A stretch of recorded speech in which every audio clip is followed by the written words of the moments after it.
Kalau kita lihat begitu, maka kita faham mengatakan bahawasanya dalam dunia pada hari ini memang orang nak cari untung sangat. Dengar kata Pak Mantelo, dah lah dia orang Taiping kan. Orang Perlis boleh terpa pergi ke Taiping. Pasal apa? Dengar kata, saya tak tahu pun, saya tak pernah mengenal. Tapi maknanya dengar kata Pak Mantelo bagi untung banyak, ada bagi. Kenapa orang kejar keuntungan? Lepas tu dengar kata BSN, ASN untung banyak, pergi ke ASN untung banyak. Dah kata buang haji, nak cari untung saja. Kadang-kadang kita tak ambil kira dah haram halal. Rezeki pun kena ambil kira. Biarlah dia masuk sedikit. Biarlah dapat sedikit. Tetapi dia halal. Dia memberi barakah kepada kehidupan. Jangan terima yang banyak masuk tapi dia haram. Dia hilang barakah kepada harta, hilang barakah kepada kehidupan. Saya untung tadi, yang paling untung sekali orang yang telah menggunakan wangnya nak simpan bank bagi keuntungan yang fixed deposit. Dia haram ya. Fixed deposit haram. Dan bisnes haram. Walaupun diberi untung 13% tapi dia haram. Baik cari yang halal macam tabung haji bank Islam. Walaupun 9% tapi dia halal. Harta yang berbarakah. Dia berguna. Dan kita tahu mengatakan bahawasanya Nabi ingatkan kepada kita. Ma nabata min haramin fannaru awlabih. Daging kita yang tumbuh walaupun sedikit daripada harta yang haram. Daging itu akan dimamak oleh api neraka. Sebab itu cari barakah, jangan ambil yang haram. Baik. Sebegini banyak nikmat kita berikan, Allah berikan kepada kita. Kekayaan dunia banyak. Melimpah ruah. Bukan lama sangat lah zaman-zaman zaman saya daripada keluarga yang termiskin di kampung Bohor Mali. Saya tahu, orang ramai tahu. Ayah saya kerja kuat, mak saya kerja kuat, Allah yarhamuhuma. Tetapi Allah memberikan rezeki kepada kami keluarga 10 beradik, mak dan ayah ada rezeki yang paling sedikit. Tapi pantang ayah jangan masuk harta haram dalam rumah.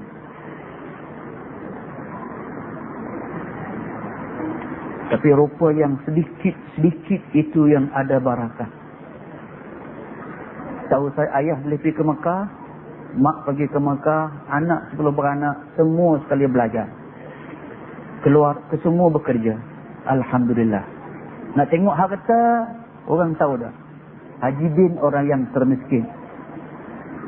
Berapa tahun sahaja Allah melimpah nikmat, ketentuan kepada saya, semua masyarakat.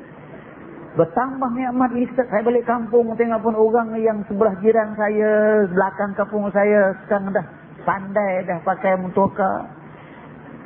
Motoka pun bukan sembarang motoka, BMW di kampung. Second hand lah, 20,000 boleh lah pakai.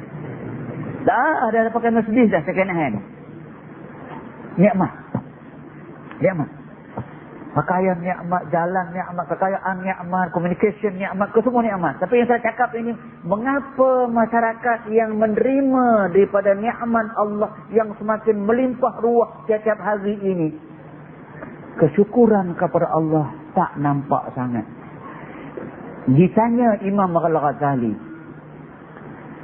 apakah pertanda sebuah masyarakat itu telah membayar kepada Allah Subhanahu wa taala dengan terima kasih, dengan syukur kepada Allah?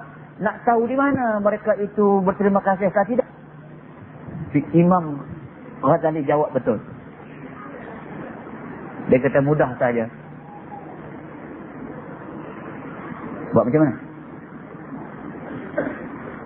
Kamu pergi ke kampung itu, tengok adakah tidak masjid di kampung itu? Itu yang pertama.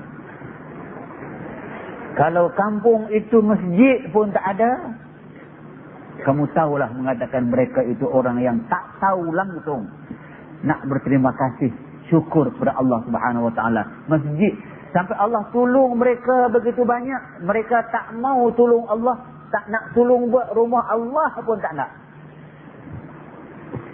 Sahabat dia kata, wahai imam kami, kalau kami pergi kampung sebuah masjid ada, okey. Dia kata, kamu tengok pula, masjid itu dengan rumah mereka, mana yang hebat? Kamu tengok masjid, tengok rumah mereka. Rumah dengan masjid, mana lebih hebat? Rumah akan lebih hebat, masjid akan hebat. Kalau kamu dapati rumah mereka lebih hebat daripada rumah Allah, ketahuilah orang itu orang yang nak jaga perut mereka sahaja. Dia tak perlu dengan Islam.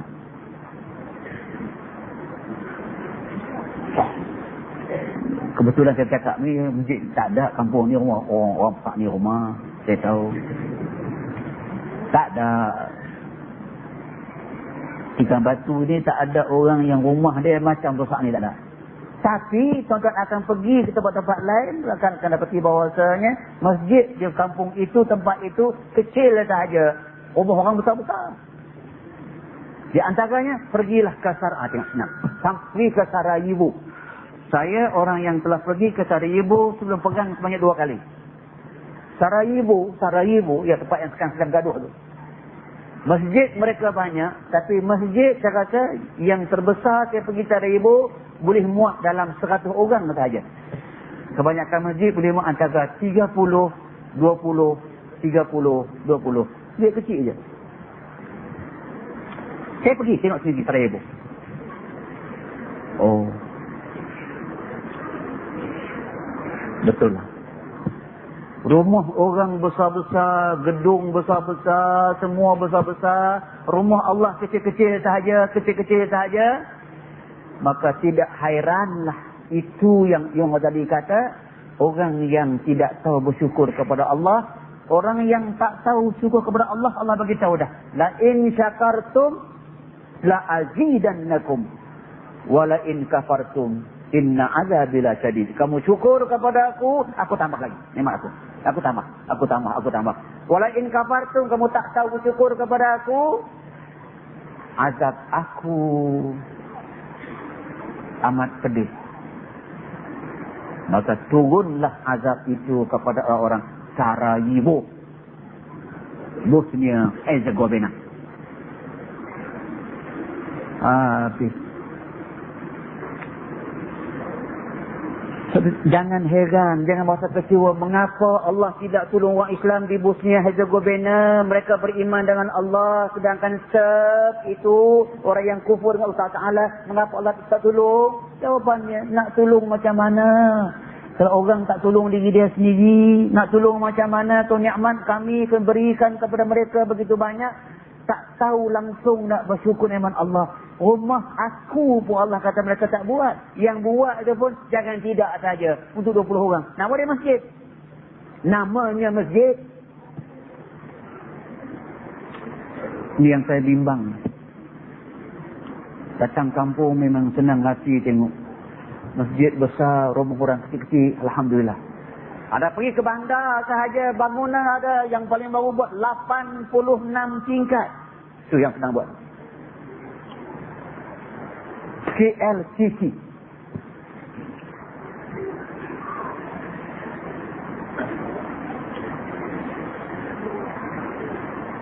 Daya bumi 10 tingkat. Bank Bumi Putra 10 tingkat. Tengah-tengah bangunan tinggi-tinggi besar tu adalah sebuah masjid. Masjid pun nama Masjid India ya. Yang baru tak lama baru ni tu, yang masjid itu boleh, yang baru ni kan. Dekat Jalan Melaka, Masjid Jamek itu. Orang boleh tidak peduli kepada rumah Allah ini. Orang ramai yang duit banyak, bangunan tinggi-tinggi semua, tak peduli rumah Allah sampai ke peringkat Masjid Jamek itu runtuh, jatuh seketui. Tapi Allah punya maha kaya. Ya subhanallah. La haula wa la quwwata illa billah. Kalaulah masjid itu runtuh pada hari Jumaat, la haula wa la quwwata illa billah, ratus orang akan ranak. Dia tak runtuh waktu orang sedang semayang kepada Allah, tak runtuh ke semua, tak runtuh. Orang keluar ke semua sekali dah. Lepas bersemayang asar, orang keluar ke semua dah. Kosong ke semua dah. Tung, jatuh. Amin. Ratus-ratus orang arkitek yang masuk semayang. Tak perhati ke rumah Allah di mana yang rosak. Tak boleh repair kah? Tak kenal kah? Tak boleh agak kah? Bocor di mana? Letak di mana? Dibiar sampai runtuh rumah Allah. Sedangkan tepinya besar. Itu Imam Ghazali kata, kalau kamu lihat masjid kecil, rumah besar, orang itu orang yang tak tahu bersyukur. Kata sahabat ni, baik, kalau kami dapati rumah kecil, masjid besar, adakah cukup mengukur orang itu orang yang telah bersyukur? Belum, dia kata. Kamu pergi lagi sekali waktu semayang subuh. Jangan pergi waktu lain, jangan pergi hari Jumaat. Imam Ghazali kata, pergi kamu waktu semayang subuh, kamu tengok berapa ekor. Itu dah tak elok tu. Dah tak elok tu. Berapa orang yang bersemayang subuh bersama imam pada pagi itu. Kalau kecil bilangan orang, kecillah kesyukuran mereka kepada Allah. Kalau besar bilangan orang itu, besarlah kesyukuran mereka kepada Allah Subhanahu wa taala. Yang ini tuan-tuan saya tahu dah ni. Tikam batu masuk. Masjid ini masuk, masjid mana pun masuk, bila mari sembahyang subuh sahaja saya mengharapkan kalau ada 3 saf lah. Dah bagus dah tu. 3 saf, 200 orang. Kok tinggal setengah saf lah. Ini ukuran ni. Ini ukuran ni. Sembahyang subuh ukuran. Berapa orang yang pergi ke masjid, sembahyang subuh nak mengimarahkan masjid. Waktu Jumaat jangan ambil kira orang semua datang. Jangan pergi tengok hari raya. Hari raya ini ada orang yang tak pernah sembahyang setahun, melainkan sekali sahaja setahun. Sembahyang raya. Raya tu pun yang sembahyang raya puasa aja. Haji tak juga. Orang, raya haji orang jangan balik kampung. Dan kadang-kadang pula manusia ni, Allah tak tahu dalam penyakit. Baru-baru ni saya ada masuk satu perkara baru dalam perkara. Saya fikir, tak ada jawapan lagi. Ada seorang perempuan jumpa dengan saya. Dia sebenarnya pergi minta ubat. Buat apa dia kata, nak cerita sikit dulu. Nak cerita lah, jangan panjang, orang banyak. Jadi ustaz saya ni ada suami. Suami saya dia kata dalam bulan puasa baru ni, dia tak tahulah di mana. Tapi dia tiap-tiap malam pergi bersemayam tarawih, tak pernah miss. Lepas buka puasa saja, kalau pakai pergi masjid. Saya kata, suami saya ni bukan pergi semayang, tapi dia pergi semayang ke, pergi rumah lagi sebuah. Akhirnya dia pakat dengan anak dia, mari kita ikut Pak Hang pergi mana. Ikut. Kereta rumah dia 4 buah, dia tak banyak. 4 buah kereta dia. Orang senang lah. Suami keluar pergi ke masjid, dia dengan anak dia start ikut belakang. Jauh lah. Ikut. Betul. Pergi ke masjid. Lepas tu dia kata kat anak dia, okay, mak balik, kamu pergi semayang belakang. Tengok bapak kamu, abah kan. Habis semayang pergi ke mana? Okey, habis semayang, dia balik rumah. Betul. Dia check tengok sepanjang memang pergi semayang betul. Saya tak kata bagus lah, tak apalah. Saya buat apa, dia kata nak minta air satu doa supaya suami saya bagi masuk iman sikit. Dia kata aku dah semayang sebulan sepanjang semayang itu sudah iman dah, saya minta apa mana lagi. Dia kata ustaz yang saya nak minta lagi ni, suami saya 30 malam turut-turut dia pergi semayang tarawih tak pernah miss. Tetapi puasa 30 hari tak pernah miss tinggal. Dia kata apa ni? 30 hari puasa, sekali pun tak puasa. Tapi seterawih 30 malam tak pernah miss semayang. Saya perlu pening. Ada ke orang begitu kan? Semayang tarawih tak pernah tinggal, tapi puasa tak pernah buat. Tak apalah. Tolong ubat dia. Dia dua orang kawan. Doakan. Saya doakan, tak apa. Habis kawan tu kata orang lagi, Ustaz, ni baru saya pergi ke Sarawak baru ni. Ustaz, dia kata suami saya pula puasa tak pernah, tarawih tak pernah, semayang tak pernah, puasa 6 tak pernah tinggal. La ilaha illallah. Pasal dia ini pakar matematik ni. Dia suami ini pakar matematik. Dia dengar orang baca khutbah, siapa yang puasa 6, pahalanya pahala setahun. Sebulan Ramadan, pahala sebulan. Baik puasa 6 hari saja, pahala setahun. Setahun boleh khabar yang tu. Semua sekali ni kok. Orang mukul pandai sangat, selajak pun tak elok orang tu.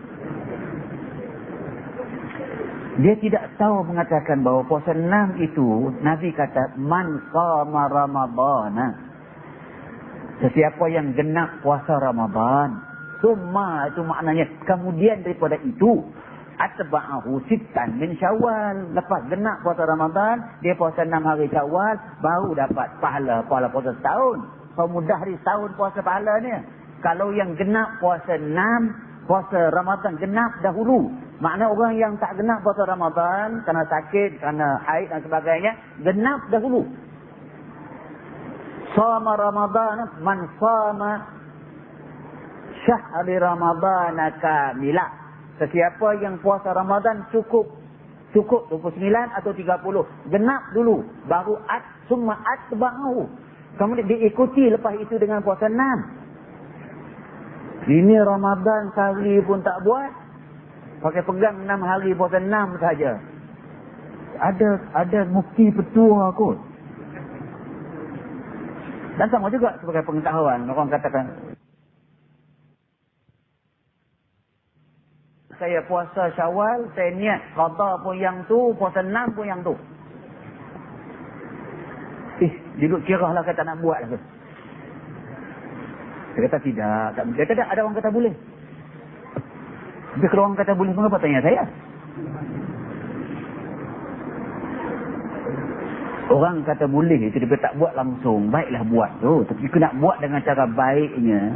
Tanda kesyukuran kepada Allah Ta'ala. Sama Ramadan, puasa sebulan Ramadan cukup genap dahulu. Kalau sekiranya ada hutang 4 hari sakit, bayar dahulu. Semua genap ke semua sekali. Atba'ahu, diikuti puasa genap itu dengan sittan min Syawal. Puasa 6 Syawal, barulah dia dapat sepenuhnya. Okey. Balik semula. Kalau kita melihatkan, mengatakan bahawasanya ramai orang sekarang yang telah berilmu. Orang kalau zaman Nabi dahulu ini, ilmu pengetahuan yang ada pada orang dahulu dah. Itulah Quran tu sahaja. Yang lain tak ada. Ilmu sains, matematik, geografi, ilmu fizik, astronomi, psikologi, psikologi. Dia tak ada ilmu pada ketika itu. Melainkan sekadar ilmu yang mereka dengar daripada Quran. Yang Nabi cakap kepada mereka dengan hadis-hadis Nabi. Ilmu tak banyak. Kelulusan tak banyak. Ilmu tak banyak. Sekolah pun tak ada. Menulis pun tak boleh orang zaman dahulu. Tapi di manakah yang menyebabkan mereka itu ilmu tidak ada, tetapi keimanan kepada Allah cukup kental. Pegangan mereka ke agama Allah cukup kukuh. Hati mereka itu menjadi begitu ingin hendak menjadi wa ana awwalul muslimin. Tengok contoh. Orang yang nama Bilal Al-Habashi. Bilal ini dia memang dia seorang hamba pada asalnya. Hamba sahaya. Hamba kepada Umayyah bin Khalaf. Hamba ini maknanya Ilmu pengetahuan tak ada, kebolehan tak ada, kena maki orang saja, kena hina orang, kerja tak ada gaji sebab hamba orang. Tapi dia telah terbuka hatinya kepada Islam dan Islam. Nabi kata, kalau kamu nak jadi baik, ikhlaskan amalan-amalan kamu itu kepada Allah sahaja. Nabi petua kepada Bilal, kalau kamu nak jadi baik, ikhlaskan amal kamu itu kepada Allah. Makna jangan kamu lakukan satu perkara melainkan kerana Allah sahaja. Dia pegang yang itu. Amal kerana Allah.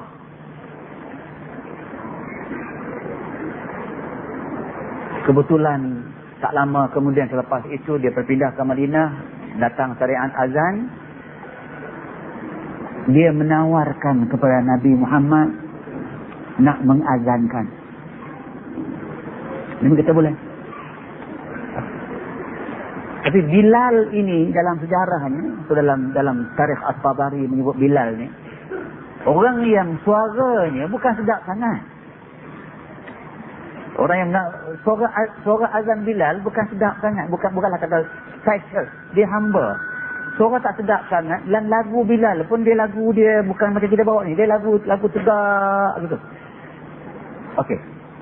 Satu hari tuan-tuan di pengajaran, dia nak mengamalkan yang Nabi pesan dekat dia, ikhlas. Wa an tukhlisa amalaka liwajhillah. Kamu ikhlaskan amal kamu, wahai Bilal, kerana Allah sahaja. Dia azan. Orang berkata, bila tak sedap maka dia tak boleh. Dia azan. Satu hari kemudian, beberapa tahun kemudian, ada seorang hamba Allah di Madinah itu, orang Arab. Rupanya cantik, badannya cantik, suaranya sedap, lagunya sedap. Orang duk kipah dia. Hang suara sedap, rupa hang cantik, semua ke hang suara hang bagus, hang azan, mesti ramai orang sembahyang punya. Dia ini bila dia makan puji begitu, orang kipah-kipah dia kepada dia pun pergi jumpa dengan Nabi. Dia kata, ya Rasulullah, Allah berikan kepada saya, rupa saya cantik, suara saya sedap,